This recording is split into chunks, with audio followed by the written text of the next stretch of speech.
Have you ever felt like no matter how hard you try, you're just not enough? Like there's this invisible wall holding you back while everyone else seems to be thriving? Here's the hard truth. You're not alone, and it's not your fault. What you're experiencing might be the silent grip of an inferiority complex, a psychological trap that keeps you stuck in self-doubt and comparison. But here's the twist. What if I told you that the very thing holding you back could become the key to unlocking your true potential? Yes, you heard that right. Most people spend their lives hiding their insecurities, pretending to be fine while secretly battling feelings of inadequacy. But let me ask you this. How much longer are you willing to let those feelings dictate your life? The good news is, you don't have to.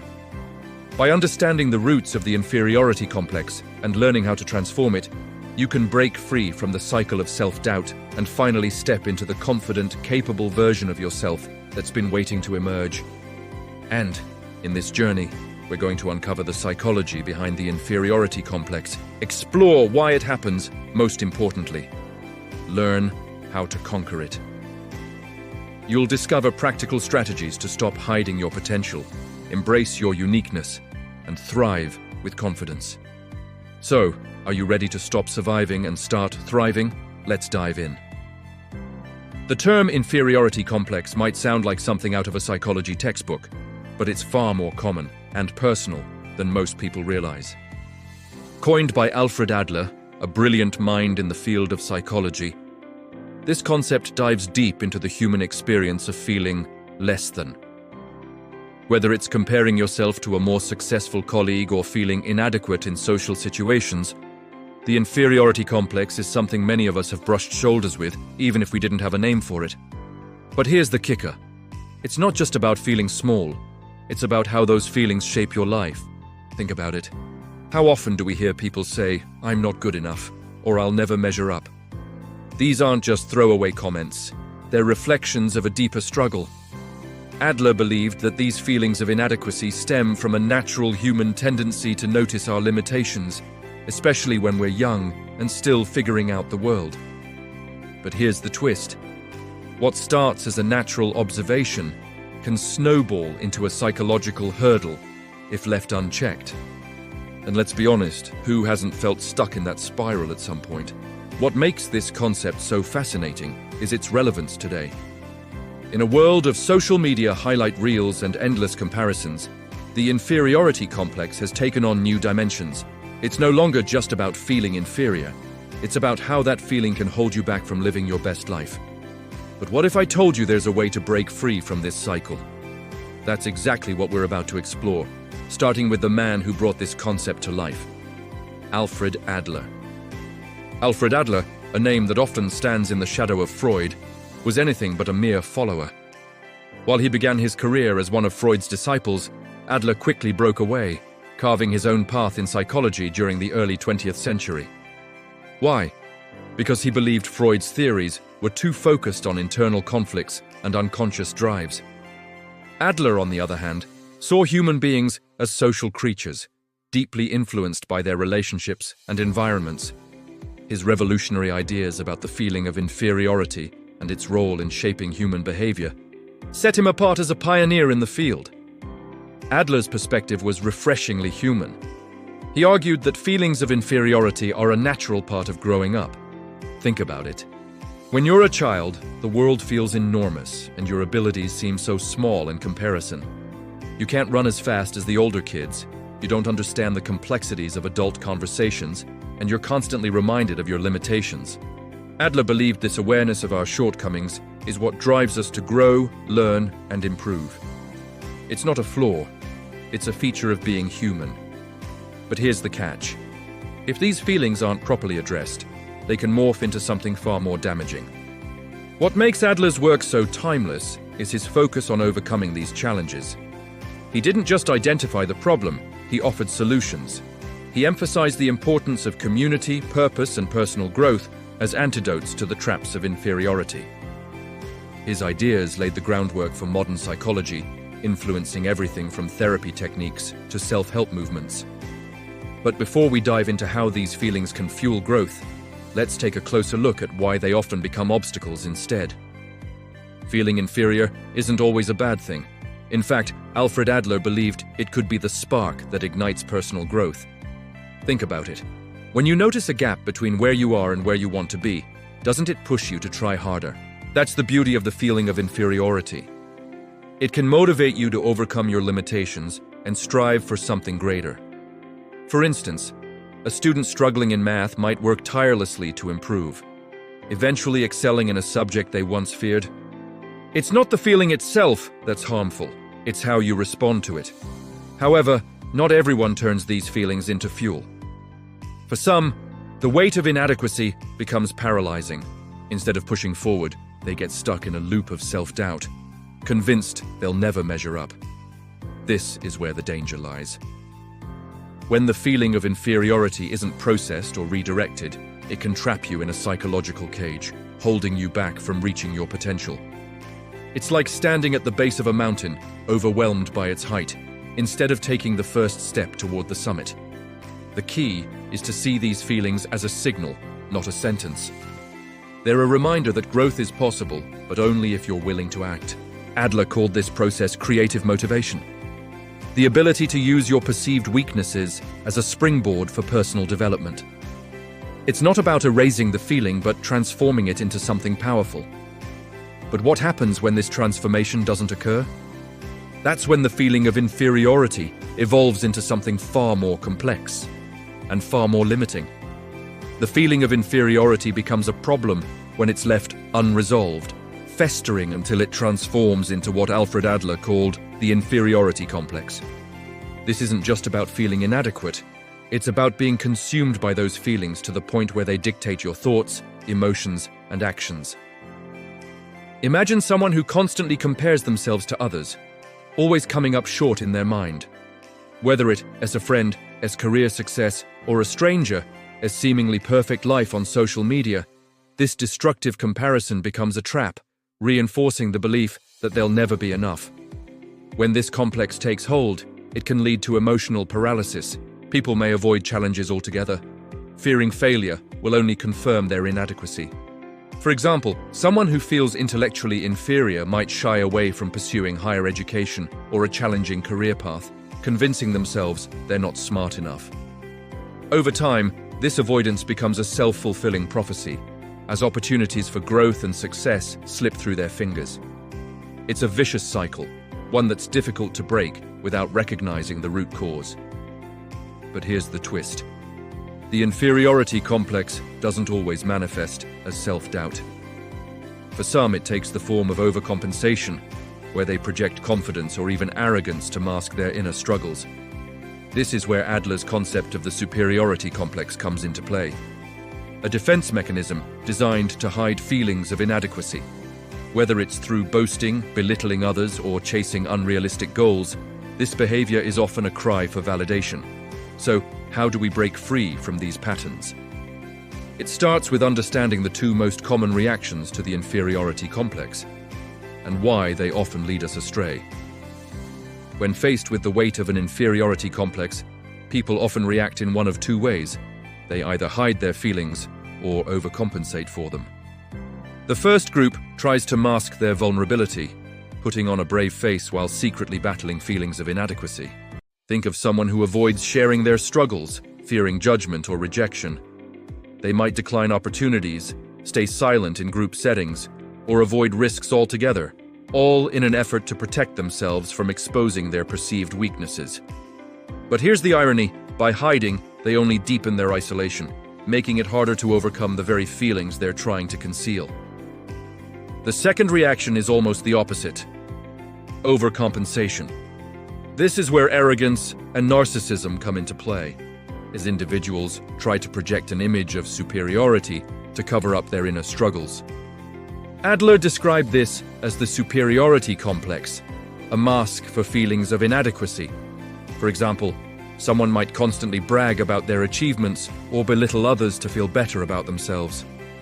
While this behavior might fool others temporarily, it often leaves the person feeling even more disconnected and unfulfilled. After all, no amount of external validation can truly heal internal wounds. Both reactions, though seemingly different, stem from the same root. a deep fear of being less than. Whether it's hiding in the shadows or standing in the spotlight, these behaviors are defense mechanisms designed to protect a fragile sense of self. The challenge lies in breaking free from these patterns and finding healthier ways to address feelings of inferiority. But how do we do that? Adler believed the answer lies in transforming these feelings into something constructive. A process we'll explore in the next steps. Overcoming an inferiority complex isn't about erasing feelings of inadequacy. It's about transforming them into a source of strength. Alfred Adler proposed 5 key strategies to help individuals break free from this psychological trap, starting with developing a sense of community. When you shift your focus from yourself to others, something remarkable happens. Your problems feel lighter. Volunteering, helping a friend, or even offering a kind word to a stranger can remind you of your value. Adler believed that by contributing to the world around us, we not only ease our own suffering, but also build a deeper connection with others. The second step is to turn your feelings of inferiority into creative motivation.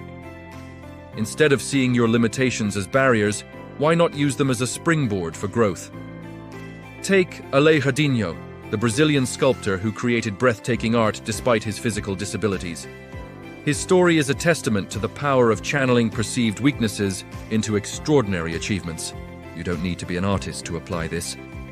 Whether it's learning a new skill or tackling a fear, every small step forward is a victory. Adler also encouraged people to reassess their life goals. Often, the root of an inferiority complex lies in chasing unrealistic or fictitious goals that set us up for failure. Maybe you've been striving for perfection or comparing yourself to someone else's highlight reel. Instead, take a step back and ask, are my goals aligned with my reality? By embracing your unique path and setting realistic purposes, you can replace frustration with fulfillment.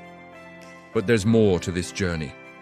Adler also emphasized the importance of facing your defense mechanisms and reframing past wounds, which we'll dive into next.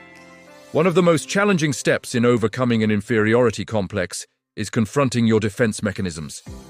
These are the patterns we adopt to shield ourselves from pain, like blaming others, avoiding challenges, or playing the victim. While these behaviors might feel comforting in the short term, they ultimately keep us stuck. Imagine someone who avoids public speaking because they're afraid of failure. By dodging the discomfort, they never give themselves the chance to grow. Adler believed that true courage lies in recognizing these patterns and breaking free from them. Start small. The next time you catch yourself avoiding something out of fear, ask, what's the worst that could happen? You might be surprised by how much power you reclaim. Equally important is the process of reframing past wounds. We all carry scars, moments of rejection, failure, or trauma that shape how we see ourselves. But here's the thing, those experiences don't have to define you. Adler encouraged people to revisit their past, not to dwell on the pain, but to give it new meaning.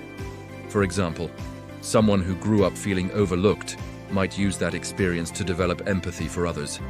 It's not about denying the hurt, it's about transforming the pain into wisdom. This shift allows you to see your past as a teacher, not a prison. By facing your defense mechanisms and reframing your past, you open the door to something incredible, the chance to start fresh.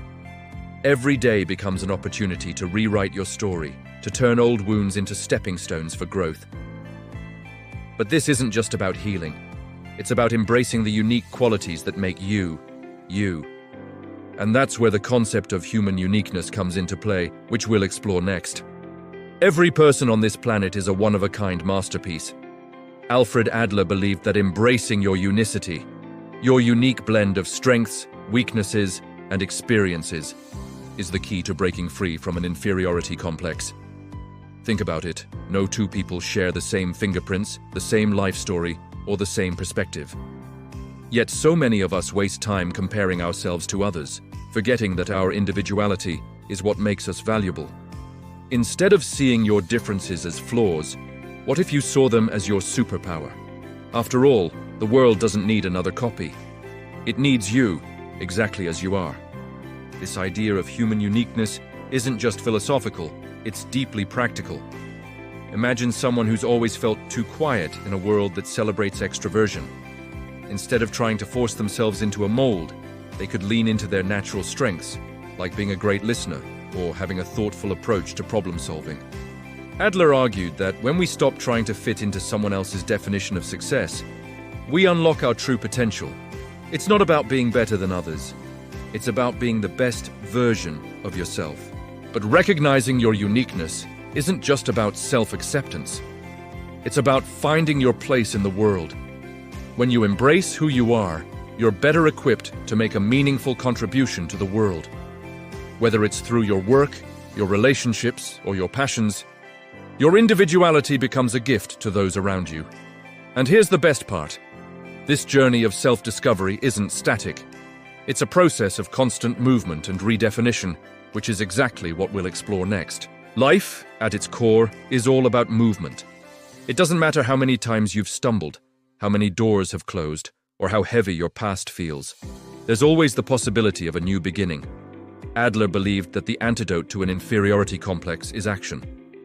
When you're stuck in self-doubt, it's tempting to freeze, to let fear dictate your choices. But here's the truth. Even the smallest step forward can create momentum. Whether it's signing up for a class, reaching out to a friend, or simply deciding to try again, every action is a declaration that you're not giving up on yourself. Reinvention isn't reserved for the lucky or the talented. It's available to anyone willing to embrace the discomfort of change. Think of it like learning to ride a bike. At first, you wobble, you fall, and it feels impossible. But with each attempt, you gain balance, confidence, and eventually, freedom. The same applies to overcoming the limitations imposed by an inferiority complex. It's not about avoiding failure, it's about seeing failure as part of the process. Every misstep is a lesson, every setback a chance to adjust your course. The beauty of life's constant movement is that it allows for endless opportunities to start over.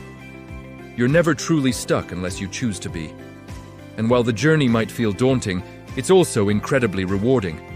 Each step forward brings you closer to your purpose, your passions, and your potential. So, what's stopping you from taking that first step? So, now that you've uncovered the roots of the inferiority complex and learned how to transform it, the real question is, what are you going to do with this knowledge? Will you let it sit in the back of your mind, or will you take action to rewrite your story? Remember, your limitations don't define you. Your willingness to grow does. Every step you take, no matter how small, is a step toward breaking free from self-doubt and stepping into the confident, capable person you're meant to be. Think about it. What's one thing you can do today to start moving forward? Maybe it's reassessing your goals, reaching out to someone for support, or simply reminding yourself that your uniqueness is your strength. Don't let the fear of failure or comparison hold you back. You have the power to re-signify your past, embrace your individuality, and contribute something meaningful to the world. The only thing standing between you and your potential is the decision to act. If this resonated with you, don't stop here. Hit that subscribe button and turn on notifications so you never miss another opportunity to grow. And hey, share this with someone who might need a little push to see their own worth. Let's build a community of people who are ready to thrive together. So what's your next move? Let me know in the comments. I'd love to hear your story.